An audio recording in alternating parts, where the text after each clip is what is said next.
human consciousness evolved as an optimization to the survival of the human organism. Do you think to build an artificial consciousness, we need to find a similar goal function? And what could that goal function be? Very good question.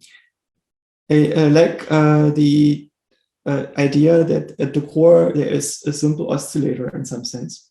And this oscillator tries to keep going.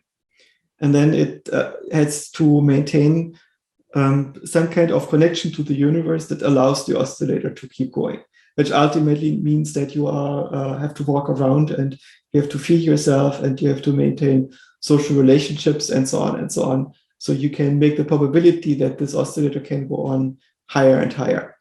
And ultimately, it turns out that the oscillator is not just in a single organism, but it exists in a family and in a species and in cellular life on Earth and so on. And there is emergent structural competition between the implementation of such oscillators, and some of them basically don't have an implementation that is able to compete with the others because it stops oscillating earlier in a way.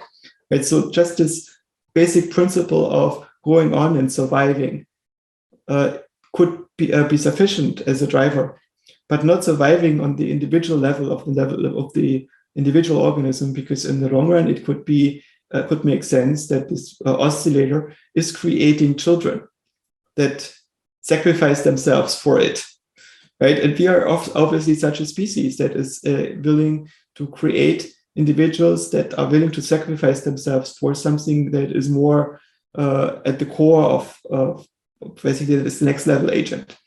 That is, for instance, your family, or that is your a group of people, or your village, or your circle of friends, or your ideology, or whatever you hold to be the sacred, that you are willing to sacrifice yourself for the next level transcendental agent.